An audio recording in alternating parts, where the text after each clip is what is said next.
What's happening, Hardscapers? This is episode 334 of the How to Hardscape podcast, where we talk about how you can start and grow your hardscaping business. And on today's episode, we have a I Am a Hardscaper mashup episode.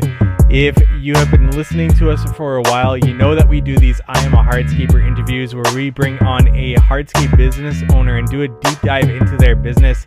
Now, in the past, we've done that. This year, we kind of went away from that idea, still bringing on business owners, but getting away from our set questions that I always try to ask every business owner. Now, we still have a few questions that I ask every business owner, and that's what this episode is going to be about, where I am going to take the responses from 2025 hardscape business owner guests that have been on the show for two questions that I always ask at the end of every episode, and one of them being a brand new one this year, and the first one being, in the brand new one, struggles. What are you struggling with right now in your business?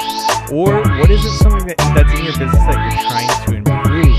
And then the final question that I ask every business owner is, what is one thing you know now that you wish you knew from the very beginning? So we mash up all of our guest responses from 2025 in this episode.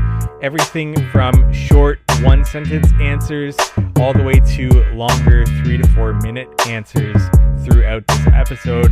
It is always a little bit of eye-opening, revealing, and interesting to see how common a response might be for some business owners that are at different sizes and different growth cycles to be talking about one thing that they wish they knew now that they wish they knew from the very beginning, or even struggles that they're going through at this point in time, whether or not they even see them as struggles or as things that they're just trying to continuously improve in their business. But before we get into today's episode, we want to say thank you to our sponsors, Cycle CPA. If you're looking for bookkeeping, accounting, CFO services, reach out to Cycle CPA at cyclecpa.com. Let them know how to hardscape send you for money off their services there. Patio SEO has hopped on board as a sponsor, and they are a leading marketing and brand building company in the hardscape industry. And if you don't know, this company is run by James Reed. We've had him on the podcast a couple of times, some of our more popular episodes, and he owns hardscape businesses across the country. And now you can have access to the same in-house marketing team that he has access to at patioseo.com. So if you're looking for a killer website, targeted ads, or data-driven strategies to grow, check them out at patioseo.com. If you're planning to go to Hardscape North America in Louisville, Kentucky, October 22nd to the 24th, you can use promo code VIPHTH to sign up, get 50% off your registration. That also gives us a little bit of a kickback and helps us here at the How to Hardscape podcast. And Knowledge Tree Consulting. George and Peter there are efficiency consultants in our industry, and I've had the privilege of having them both on one episode of the How to Hardscape podcast, and George multiple other times. Always great episodes, and I also got to sit down on a one-on-one with George and went through what they do for businesses, and I left that meeting with a lot of value, so I can't recommend them enough. If you want to learn more about what they do, go to knowledgetreeconsulting.com and get that conversation started with them today. And Knowledge Tree Consulting has a free webinar on October 16th on financials in your business. The link is in the show notes to sign up for that. And without further ado, let's get into today's episode. This is Kyle Henderson, the Christian Hardscaper. I've been trying to ask this more to people that come on the show, but struggles. What are you struggling with right now in your business? Because no matter where you are at in business, there's always something, like you mentioned many times on the podcast, fires that need to get put out, especially during the season. But in general, what are you struggling with right now in your business, and what's that kind of next step that you need to take? I think a big struggle is balance. The thing that I really like, which I said, is being on the job all the time and doing the installs. That's a really tough balance for me because it pushes me into doing all my sales, my estimates at night, so I work all day. I come home, shower, eat, and then I'm out the door to go do some estimates, especially the spring season, probably from mid-February till like early June is just an absolute busy fest, man. I'm Yeah, sorry. That no one worries. second. It's just extremely busy, and I've got a lot of gray hairs in my beard because of it. When I look back at my videos and I first started filming, man, I didn't have one gray hair in my beard. But there is, no matter what anybody says in business, it's nothing behind the scenes is easy. To grow a business is very difficult. And the ones that say it isn't, I think, are putting on a front because there's so much stuff you have to do to make something like that successful. And yeah, I'd say that's one of my biggest struggles. I'm hoping to be able to get another guy to where during the day I can leave Benny and another guy on the job. Go do some more stuff that's business owner like, go do some estimates during the day so I can have more time at night for my family, for myself, for YouTube. So that balance, I think, is something that every owner struggles with, no matter what size you are, especially if you want to keep growing, you want to keep pursuing it. And I think it's really just learning how to balance it, but it don't come overnight. Absolutely. And my final question for you, what's one thing you know now that you wish you knew from the very beginning? And this could be personal related, business related, however you want to take this, but what's that one thing you know now that you wish you knew from the beginning? I would say what I know now, I don't completely know it, but every year that goes by, I'm learning more and more about patience. You got to really push frustration out of your mind, and I still fall victim to it here and there.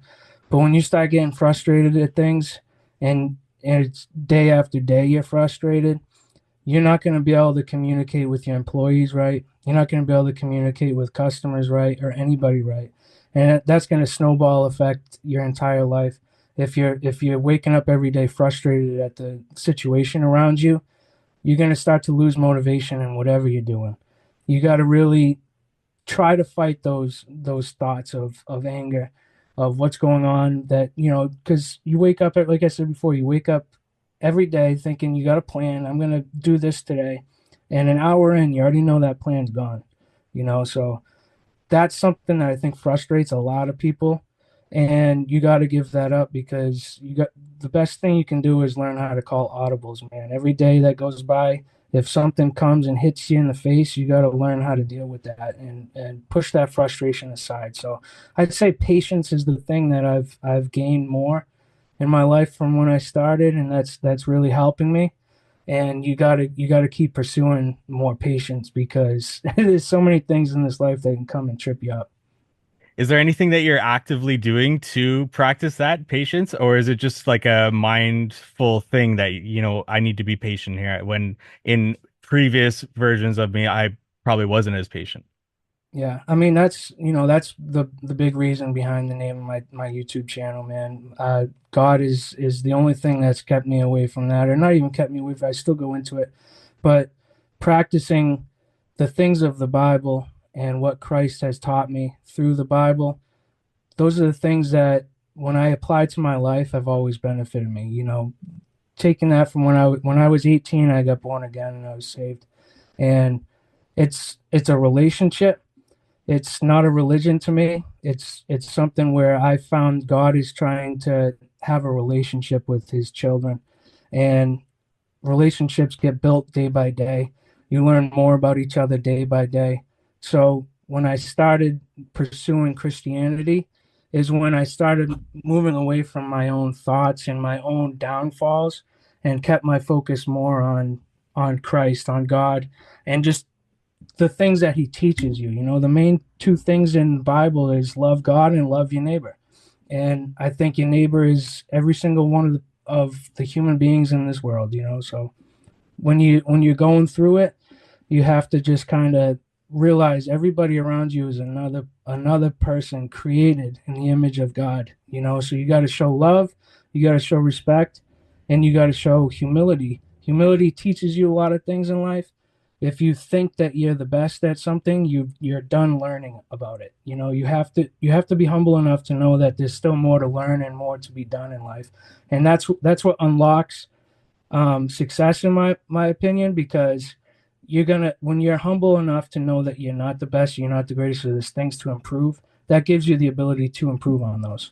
This is Matt from Margin Mallet. I ask this to every business owner that comes on the show, and it's one thing you know now that you wish you knew from the very beginning. This can be personal related, business related. Take it wherever you want it. But what is one thing you know now that you wish you knew from the very beginning? I'm gonna just keep it light. I wish I learned to sleep on my back with my arms straight and my hands straight like a board because that's the best way to keep your arms alive. And learn how to stretch my hip flexors. I wish I learned how to do that too. Yeah. Beautiful. That's a great way. You did mention one thing throughout the episode that I wanted to just quickly revisit.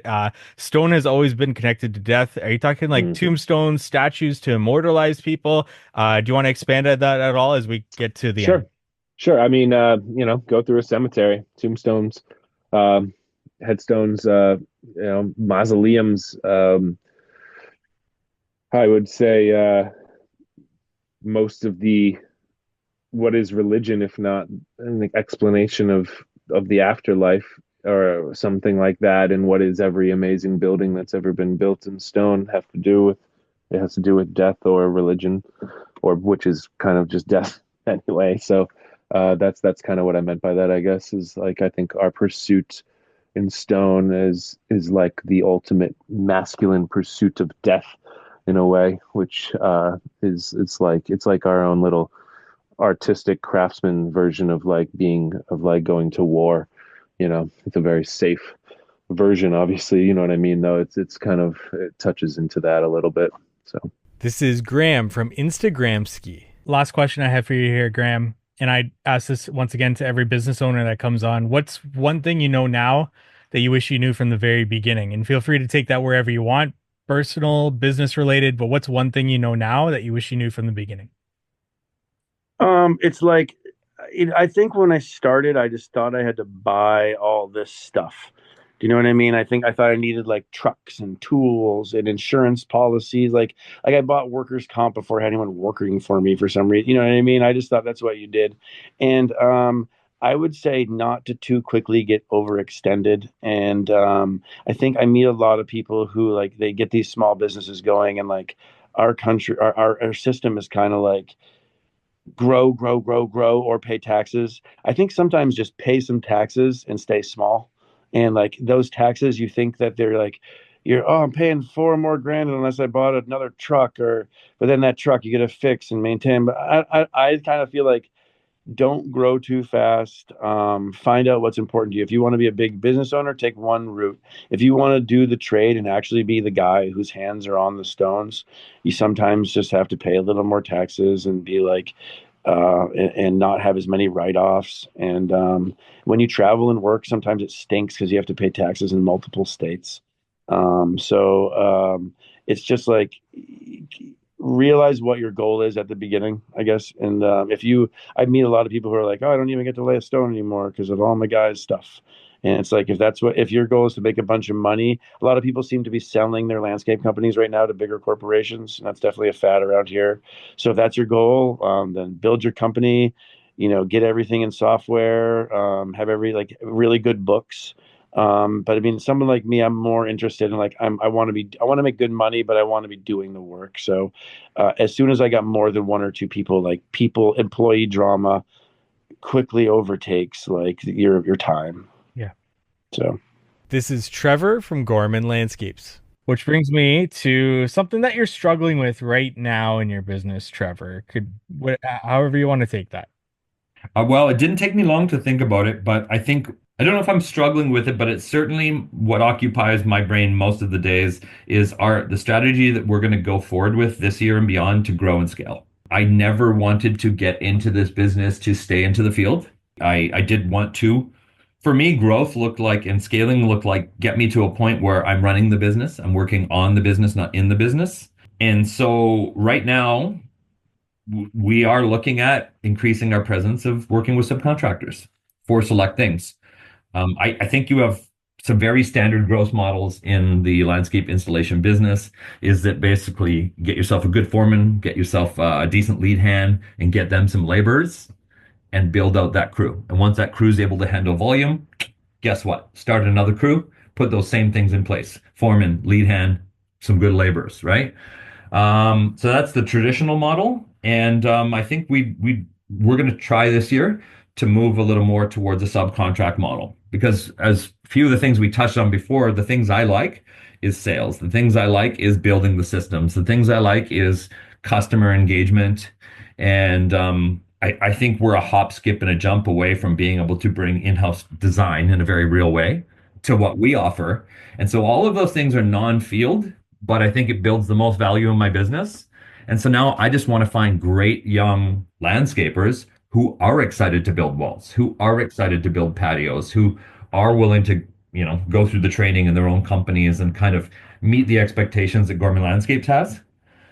So, figuring out scaling, that's our biggest challenge right now. How do we scale? Because I'm 48 and I really don't want to be, humping around concrete. Well, better word for the podcast. I really don't want to be moving concrete block and pavers or even be in cold, wet boots when by the time I'm 52 to 55 years old. Got it. So that's our biggest challenge right now, growth and scaling. And then the final question that I ask every hardscape business owner that comes on the show, what's one thing you know now that you wish you knew from the very beginning? This could be business related, personal related, however you want to take that. When you asked me to be on this podcast, I remember vice versa. Maybe I was saying to you, I'm like, what about some people who are in their first few years of business? And I use this line that I think I might have more to offer somebody perhaps who's just starting out their landscape business than someone like Warren Buffett, because he's just so far beyond the decision making that he's making, albeit maybe something we could aspire to, doesn't really have a lot to do with what you need now today to figure out if you're a sole proprietorship or a corporation, right? Those little things. So my number one thing I would say is develop a business plan or find someone with experience in developing plans to help you. I've sort of learned on the job to do that. And it's only now going into my fourth season that I think I'm putting something together that looks like a bit of a business plan. It was a huge, huge mistake for me. It would have given me direction. It would have given me a way to evaluate our performance as a company, a way to evaluate my performance as an owner. It would have given me a way to assess what risks I can take financially and what risks I can't take financially. So just so many things. So my number one thing, find someone or go to school, take a course in business if that's what you choose to do. I don't think you have to do that as a business owner. I think there's a lot of companies that you can bring in to help you establish, based off your goals, a good business plan. This is Steve from Steve Griggs Design. Steve, in any stage of business, there's always something that people are struggling with. What is your current struggle within your business? Trying to find projects that don't kill my time or my energy, right? Like, I don't know how to say it. Like, I mean, trying to pick and choose the right project so it doesn't zap your time or your energy. Because for me, it's not like, it's just, because when you take on another client, now it's going to take your time and your energy. Absolutely. Whether you fit him in, saying no. How about that? Just saying no. I like that. Saying no to the wrong projects, saying no to bad customers, saying no to bad deals. Definitely. That has been, because I used to be, younger, I'd take everything, like we all did. Take this, take that, but now try to slow it down a notch and just try to say no more. Wow, that's helped me a lot. Because if you say no to one deal, it opens you up for another better deal. But when you're starting out, you got bills, you got stuff. You just go, man. You just go as hard as fast as you can. This is Derek Lippert from Quiet Nature. What's one thing that you're struggling with right now in your business? It's crazy, but right now things just feel really good. Quite literally 2 to 3 years ago, I was assessing all my equipment and how much I could sell it for. And we've just made some real hard decisions and fundamental changes to the business. And I'm not struggling with so much right now. I guess it's really continuing to understand how to achieve the growth we want to achieve the next 3 years and do it in a clear, logical, sustained fashion. I have some good ideas on it, but it's not completely clear yet. So that's probably it. Yeah. Perfect. And then the last question that I ask every business owner, what's one thing you know now that you wish you knew from the very beginning? This can be personal related, business related, but what would you have that's that one thing you know now you wish you knew from the very beginning? I think this is really, I guess, for someone who's maybe just starting. I think it is that the entrepreneurial journey and running your own business, and this industry is very hard. Understand that. I don't think I understood that. There's so many things going against you. It's absolutely terrible. Um, from a business perspective, there's so many things that could be easier. You could sell T-shirts a whole lot easier than everything we have to deal with. So just understanding that it's very hard. You have to have the passion for what you're doing and what you're building, or you won't persevere. And I think understanding that the entrepreneur's journey is as much a journey of self-growth and self-discovery and self-improvement as it is about building a business and making money and feeding your family or attempting to get rich. You have to do, if you want to do it and keep your head on your shoulders, you have to do a lot of self-work. Eat well, exercise well, meditate, do breath work. Like, I'm talking all the stuff. And, I learned it the hard way, I think, by hitting an absolute wall and then starting to take on all these practices a fair while ago now. But I think it would be that. Just be prepared for it. And these are the tools that are out there to help you be mentally strong and start working on it. We want to take a break from today's episode to thank our sponsor, Cycle CPA.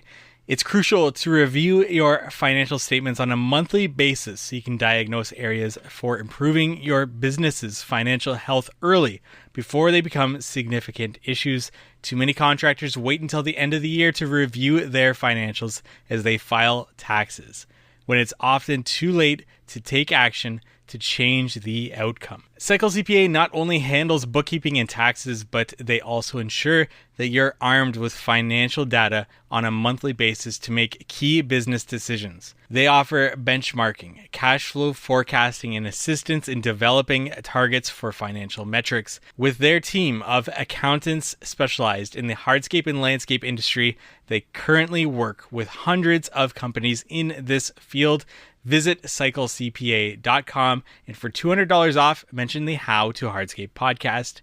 Now back to our episode. We want to take a break from today's episode to talk about marketing. Are you looking to take your hardscape business to the next level?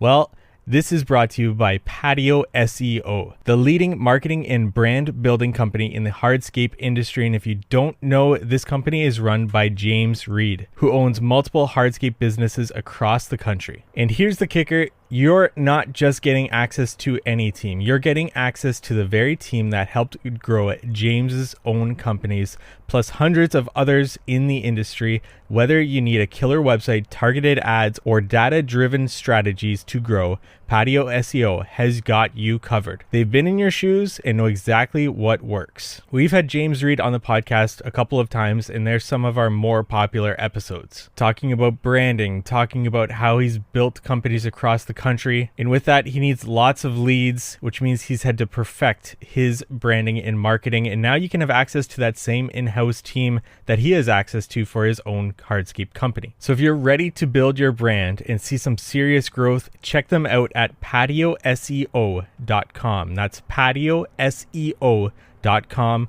or follow James on Instagram at Road to 100Ms. That's Road to 100MS.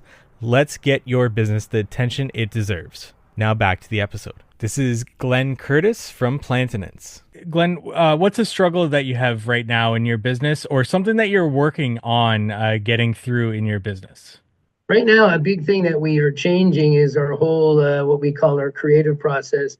We always, we were doing sort of the linear designs. We use Hardscape actually, and been using it for years, but we do the linear design, and then we go from the design, we prepare a 3D, what we call a virtual walkthrough, but we're reversing it now. We're actually starting with the virtual design. So we're reversing the whole process. So my team is now finishing up a full training on new software, SketchUp, using something called, I think it's called Enscape. So we're starting with, it's a model that I learned from an American company. And I think with the idea that we're doing it is it's going to lower the sales cycle. We find that a lot of people, even though they're assigned a designer at our company and they work with them, on doing their budgets. They work with them as their landscape investment advisor. They work as an efficiency coordinator for our clients. So they stay with them the whole way. We found that you can spend hours discussing the drawings, but when you have a technically sort of detailed linear drawing, they really don't understand it. And it was harder to sell, and it was getting more difficult to sell, 100, 200, $500,000 jobs. So we're reversing the whole process to start with the visual, because everybody knows what they like when they see it. And just to show them something and they can say, I love it or I don't. And then we're going to go to the concept design or to the linear design. So it's been a challenge because there's a lot of retraining, but I think it's going to finance itself because we want to get more designs done in the same time frame. And I think we can add 20, 30% more designs into the department, which will obviously bring up our revenue and our profitability. Glenn, what's one thing you know now that you wish you knew from the very beginning, going back 45 years, or business or personal related? But what's one thing you know now that you wish you knew from the very beginning? I think, as I referenced before, I wish I understood numbers, and I wish I was tracking that from the beginning, because it would have saved a lot of hassles and a lot of looking at why we don't have any money in the bank account and why we seem to be broke all the time, even though we thought we priced it right. And I really wish back when I started that I understood, or I had an appreciation of systems and processes. That's been the biggest thing for us. We're super heavy on systemization. I mean, even our maintenance reports, we're almost paperless right now. We do everything with tablets for the maintenance reports to communicating with clients. So we just built a portal for our clients to see where they're at in jobs and the communication. But I wish I understood systems and processes. I wish I knew about how important numbers were to understand. And I wish I understood better the value of time. Because we realize that we have 1,500 roughly in Quebec anyways, 1,500 production hours per team member. And we realize the cost of opportunity, going over budget, and you slowly lose potential to do other work. And when we started realizing the value of time and maximizing revenue per hour, we started noticing that the profitability went way up. I wish I knew that. It would have saved me probably the first 10 years of struggling. This is Kurt from Country Creek Homes. Kurt, what's one thing you're struggling with right now in your business, or currently working on to get through in your business? Anything that kind of comes to mind with something that you're working on or struggling with in your business? I think as our projects get bigger, they take way more time to plan and organize. I think one of the hardest things that I'm dealing with is transitioning. Like, I love being on the tools. It is my passion. I love it. It, like, being on site, building is what I love to do. But somebody has to run the back end. Like, somebody has to design that project. Somebody has to spend. Sometimes by the time we were building a project, I've spent 8-10 hours or more with those homeowners discussing their projects or meeting with them, and it takes a lot of time. So I think that's the biggest thing for me right now in terms of transitioning is spending more time away from the job site and working on that back end stuff instead of just being able to show up, put your tool belt on, or jump on the. I don't remember the last time I had the opportunity to actually excavate a patio. My guys are great. They take care of that. And that's what I try to do. So I try to be away from the excavation and the backfill portion, take care of as much of the back end stuff as I can. But then when we start building and actually laying out those inlays or steps or lighting, I have to be involved, because I'm too, like, I will change a lighting plan on the spot because I don't like the way it looks in real life where it did in the design plan. Usually once we've had our design or our lighting package, for example, installed, I will go back that night. Like, we haven't finished the project. I'll go back at night just to see how everything looks at night, because it looks totally different during the day than it does at night. And there's been a lot of times I've added stuff. I've added a lot of lighting on my dime just because I need to do it. And I do it for our portfolio. Like, I right now I'm at the point where if I want to get these high end luxury style projects that are really unique and eye catching. I add a lot of stuff to them throughout the process of the construction. And I just think of it as an investment back into my company right now. Is it going to pay? Yeah. I've had a lot of clients who have picked lighting packages, for example, based on products I've done in the past. Like we've done a couple starry night walkways. And I've had clients say, I have to have this. I don't care how you do it, just fit it into my project somewhere. So, if I spend an extra few bucks on some fixtures for a lighting package and then it pays off to someone else, I see it as an investment to my company. And that's the way I look at adding little details to projects right now, just to build that portfolio and gain more exposure into what can really be done in an outdoor living space. Just like you, lighting is probably the number one thing that I've given away most on all projects. It just seems to be that way for some reason. Yeah, it's so easy to say, we'll just stick a couple little recessed fixtures here. It doesn't seem like much, but you add like 5 more fixtures, and it's like that's a little bit Yeah. pricey, but it looks amazing. So I'm gonna keep it, and it's an investment into my company, and that's it. Yeah. Definitely. Kurt, it's been a pleasure to get to talk to you here. One last question before we go. What is one thing you know now that you wish you knew from the very beginning? This could be business related, personal related, as far back as you want to go, from before Country Creek Homes or from the beginning of Country Creek Homes. But what is that one thing you know now you wish you knew from the very beginning?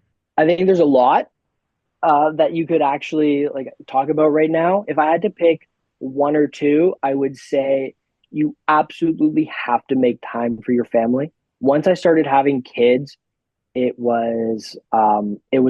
weekends were not workable anymore. Like if I could squeeze something in here and there if I absolutely had to, but the amount of time, like your kids are only like kids for so long. So I think that was a big eye opener once we started having kids to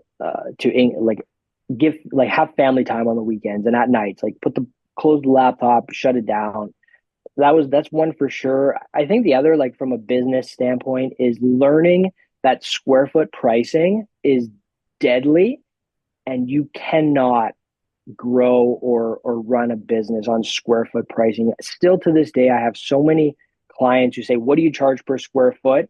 And you just got to be open. I cannot charge per square foot. Like I try to be so creative with our designs that charging by square foot is just not possible. Or I'm going to tell you this crazy number just to give you a square foot price. So I think learning how much it actually costs to operate a business and what it takes from a financial side to operate a business is really important. And once I sort of started to learn that and completely go away from square foot pricing was a big change for us, because yeah, it can be really dangerous for sure if for people who still, depending on what you're in, right? Like if you do a 10 by 20 patio with a little bit of banding, yeah, you can probably charge per square foot. But once you start getting intricate with your designs and details and incorporating so many different elements into a project, yeah, square foot pricing is not feasible anymore. This is Elmer of Potted Luck. Elmer, 2 more questions for you as we come to a close here. One is, what's something that you're struggling with right now in your business or working on currently in your business? If you could choose one thing that you are working on or struggling with right now in your business. Sure. Current struggles, I think like scaling while keeping the culture intact and without losing the personal touch, building systems and processes. Like just today we've 2 crews, and just it seems like building processes, you constantly hit ceilings, and like yeah, just building out systems and processes that work for your company. And keeping that call, I like that you said that it's scaling while keeping the culture, and I'm sure quality too is another big thing there. Yeah. And as you grow, there's always so many great ideas to implement into a business, and not doing it too fast or not causing whiplash in your with your team members. Yeah. Is important too. I could do that very quickly by just like oh, there's this app that could make us better, or there's this tool, or there's this. No, I think about it for a while and kind of get some initial feedback sometimes, and then 3 or 4 months later, it's like it's not that big a deal. So Elmer, what's one thing you know now that you wish you knew from the very beginning? Could be business related, personal related, any direction you want to take that. But what's one thing you know now you wish you knew from the very beginning? I think I may have touched on it briefly earlier, is that if I would have known in the beginning what it takes to run the business that I envision, and that where we are today, just all the ins and outs, business ins and outs, I probably would have freaked out and held a day job. So it's not very encouraging, but I think that's the truth. I mean, there's always there's so many variables your day to day with our industry. It's weather, and then like managing people is like, if I would have known that from starting out, what I know today about managing people, it's awesome. It's a skill to like it's a skill to constantly grow on, but to yeah, just what it takes to be a leader is really hard. Yeah, just simply put, it's really hard. And back when I started the business, it was just like I want to go out and do cool stuff. And yeah, so it definitely, it's all by choice. I can choose my hard, but yeah. This is Adam from Kravich Landscapes. I ask these last two questions to every business owner that comes on, one being a struggle that you're experiencing in business right now, or not really a struggle, but something that you're just trying to work on to improve in your business. What is that one thing that you're trying to improve or struggling with right now in the business? I think obviously improving you always want to try and streamline everything, right? Have the same setup for all your trucks, have the same setup for the office, same setup for, the design crew and all that jazz. And that's one thing we've really tried to work on, organization. Like, as you know, in this industry, there's so many moving pieces, whether it's from the admin side of things, getting off to a job, getting the products delivered, and you have to rely on so many different people when it comes to suppliers, bringing in products and whatnot. So I think kind of streamlining everything is something I don't want to say we struggle with, but it's just something we're continually trying to improve. Right. Company fun. I don't think that's something that we have to worry about. We have, we'll have our company parties every so often. We go to Toronto every few years here and have a fun night on the town. So that's a big thing that's important for us, right? Making sure that the guys are working with you, they're enjoying it. Because again, no one wants to go to work in the morning and go, oh, another day, right? Especially when you're asking a guy to work a 10-hour day and 90-degree heat, right? And those little Timmy's runs, those subway runs like that goes such a far way with everybody, right? You just want to feel appreciated. So that's one thing that we really try to focus on, is being a good place to work and enjoyable more than anything. So Adam, what's one thing you know now that you wish you knew from the very beginning, whether that's from the very beginning of starting your business or personal related, business related, but what's one thing you know now that you wish you knew from the very beginning? I would say probably just to have went for it a little harder from the beginning. I didn't know much about the industry early on, right? So I wasn't as comfortable with certain projects and saying yes and all that jazz. So I think I just wish I would have learned a little more, a little bit quicker, and just dove in head first, right? It would have been nice to not have multiple potential jobs in line where, whether I'm going to finance, whether I'm pursuing something in the hockey aspect, finance aspect. It would have been nice just kind of say, okay, this is what I'm doing. Let's go for it head first. Right. That's one thing I would have wish I would have known from the beginning. And then obviously just take more risks, right? Especially when you're younger and you're looking at, say, the purchase of a new Bobcat and it's 50 grand. You're like, holy smokes, like that's a lot of money. Like, we're gonna wait a year for that. We're gonna wait another year for that. Right. And you get through with shovels and sod cutters and and when that project could have been done quicker and you could have moved on to the next project quicker. Right. And that's one thing. Wish I would have known a little bit earlier, but just taking risks and going for it. But yeah, like I said many times this podcast, we're pretty happy with where we're at. We're getting to work on a lot of really unique projects, and this upcoming year too, we've got some cool stuff coming out. So I would have to say we're pretty excited for 2025. Hey, are you planning to attend HNA Hardscape North America October 22nd to the 24th in Louisville, Kentucky? Well, you can use our promo code VIPHTH to get 50% off your tickets, or you can click the link in the show notes below to register for this. I've gone the past 2 years.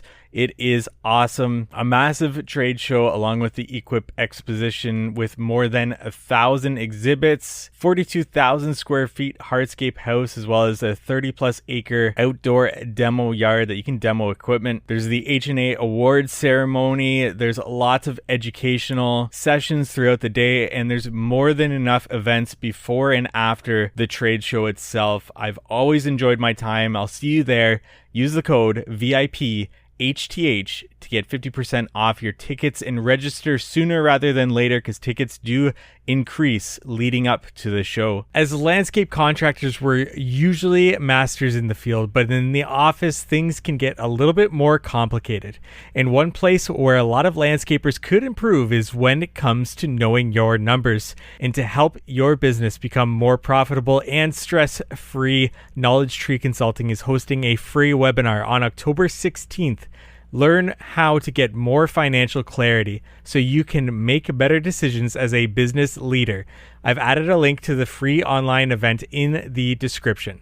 Now back to our episode. This is Shane from Novak Landscapes. In terms of something in your business that you're struggling with or working on currently in your business. Yeah, it could be anything to do with office work or in the field, but anything that you're trying to work on or struggling with in the business. I think getting quality photography and videography of the projects we're putting out, because at the end of the day, well, for today, in an example, I thought maybe I'd be back at 5:30 and we could hop on at 6, and now it's 6:30, and then trying to get designs done after this, and you only have so much sunlight. Maybe it rains and I can't go back to a job and take video and stuff. So it's tough balancing that, especially even when I'm on the job. Still doing quite a bit of building myself day to day. So GoPro helps, but I feel like also my GoPro videos don't look like everyone else's GoPro videos. But I don't know. That comes down to editing too, which I'm not great at. So I think that's probably, thankfully, one of our biggest struggles, other than just getting good teammates. But this year we've really got a solid team that I think is going to be around for a long time. So yeah, we have some really good, dependable guys and a lot of talent, and everyone's bought into what we're about and building. So how did you find those people that you feel are like good, really good fit and you think that are going to be around for some time? Mainly referrals from other friends, like they kind of dabbled in the industry and now they're, in between jobs, and then bring them in. Or maybe someone has ran excavators, but they don't want to sit in the machine all day. So come try this. You can be in the excavator 75% of the time, but maybe you also drive the truck, or maybe you don't want to drive the truck and you want to cut because it's fun and you're good at it. Try to see what different people like, because not everyone's going to be great at the same thing. So it's good to have a couple people that are the best at the one thing they do. And what's one thing you know now that you wish you knew from the very beginning? Could be personal related, could be business related, but what's that one thing you know now that you wish you knew from the very beginning? Probably that I can't do everything myself. I think I started to learn that at the end of, more so probably like 2 years ago. I was just tried to have my head down all day, every day, do as much as I can, as best as I can. But then we have 2 to 3 guys standing around And then my dad would show up and be like, why are 2 to 3 guys standing around? I'm like, well, because I have to cut this, this, and this, and then we can move forward. But instead, I should have been more focused on teaching everyone how to cut as best as they can.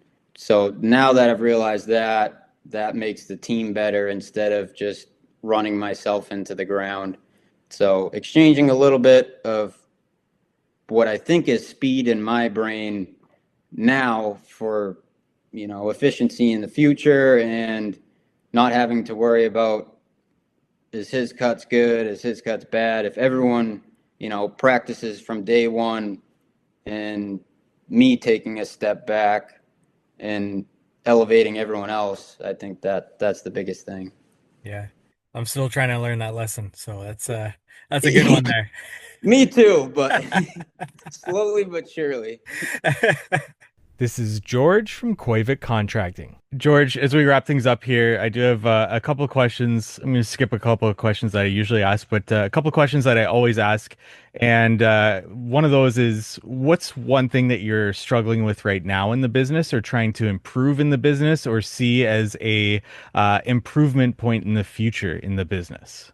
Ooh, how are we struggling? Well, I feel like we're always struggling. I feel like we're always struggling, but I think we're always, I think for me, it's growing versus profit. So I kind of tell my staff, Rob and I discuss this all the time. Like, what's better? Is it better to make 10% of 10 million or 20% of 5 million? At the end of the year, it's the same amount of money, but it's half the headaches when you do 20% of 5 million. And so, gross sales has never been a motivator for me. Like, we're going to grow our company. We're going to do X amount of sales this year. That is, to this day and ever, that has never been a motivator for me. It is, hey, do we do this job? Is it going to be a profitable job? And inevitably growth happens, I think. If you do a good job and you're profitable, you have great cash flow. Cash flow is very, very important. I know we can analyze the numbers every which way is up and down, but cash flow is what makes or sinks businesses. And so cash flow is a big thing for us. And so if you do a good job, if it's profitable, if you have great cash flow, everything else I think will come along later. We've had another struggle. Again, some of the guys have been with us eh, the core of our crew has been with us for 10 to 20 years. I'm not retiring anytime soon. My kids look like they're leaning to come into the business. I'm now trying to build a team that's going to be some younger guys, inject some young blood into the company. And I used to say that for every 10 people we hired, one would be a keeper. And that's how we grew our team over the years. Those one keeper per year over 10 years gives you a solid core of 10 guys. And we don't, at the moment, we don't need people, but I'm hiring. I'm hiring young people. We took on 3 young people this past couple weeks, couple months. Maybe it's helping because there's a slowdown in the economy. I think we're getting much more resumes than we ever did. So we're just taking advantage of that. Not necessarily that we need them, but it's almost like it's an investment in the future. Having them work with our crews, so that it's costing me some money probably right now, but I'm looking at it as the future is onboarding these some younger guys into the business. The guys that'll be with us for the next 10 to 20 years is what I'm hoping. So yeah, that's always a struggle. And last question for you. What's one thing that you know now that you wish you knew from the very beginning? This can be personal related, this can be business related, but do you have one thing that you know now that you wish you knew from the very beginning? Oh, Jesus. So many things. um, I feel like I'm still learning every single day, right? Like I'm every day we're learning something. I'm always looking for better systems in terms of machinery, in terms of equipment, in terms of better construction practices. We always want to be on the leading edge of systems. Construction practices evolve, construction materials evolve. We always want to be at the forefront of all of that.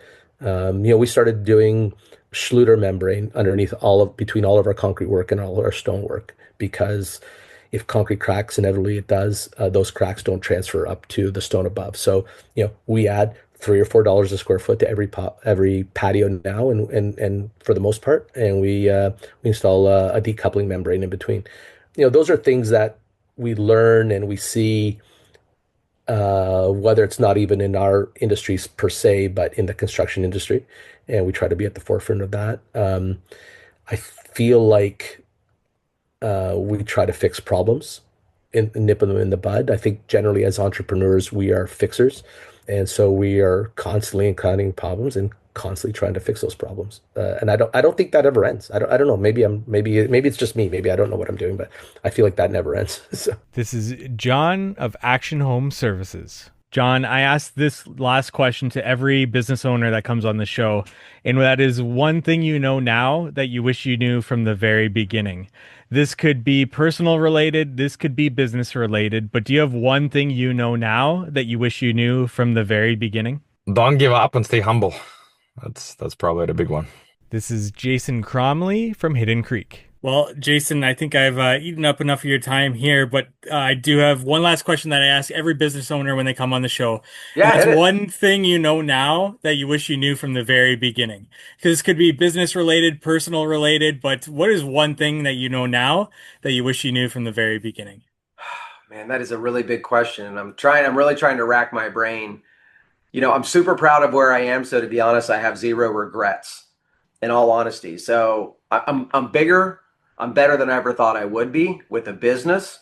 I will say probably the biggest thing that I would say going back, and again, I don't have a regret, is still always making sure that your family is still number one if that's a part of your life story, right? If you don't have a family, that's not part of it, then that's totally your choice, right? For me, being a father and being a husband was a big part of a life goal at a young age because I had great parents and that was important. So I always made time for my family. Could I have spent more time? Of course I could have, right? But they saw me also as a person that was very dedicated to the family and dedicated to my job. The one trick that I did learn with that, and I tell people this all the time, I started coaching my kids at a young age because then I had to leave work, right? I had to leave at 4:30 because if you're the coach, you got to be on time, right? If you're just a parent, oh yeah, I'll come early and watch. And then a phone call comes in and I'm going to stop by this client's house really quickly, right? But when you're the coach, you're there and you're involved. And I learned teamwork. I learned how to get 8-year-olds to actually kick a soccer ball in the right direction. So very humbling experience. Great thing that I learned later in life that I had no idea what that was going to give me. And I'm super grateful that I had those opportunities with my kids and their friends and all the other parents. And it also turned into a huge win marketing wise, because now I'm with all the parents who they see me helping their kids be, better at a certain sport or a trade or hopefully better in life. This is Landon from Nob Hill Landscape. Yeah, my last question for you, though, before I let you go, is I ask this question to every business owner that does come on the show, and that is one thing that you know now that you wish you knew from the very beginning. That could be personal related, that could be business related. It's a heavy one, it's a big one, but take it wherever you want. What is one thing you know now that you wish you knew from the very beginning? There's so many. Yeah. No, people have asked me this before, and I think there's one thing that always comes to mind for me. It's professional and it's personal, which when you own a business, those things are one and the same. You know, I may have a company logo on my chest and all our trucks, but everybody knows that logo is me or me and my wife. That's what started, and I treat it like that. It's just will be my name on that shirt. But I think the hardest thing as you're growing and there's a lot of peaks and valleys in business, man. Lots of up and down, and you can get very frustrated and at whether it's finances or whether it's employees or just the rain, the weather, things are not going your way. You can get very, very frustrated.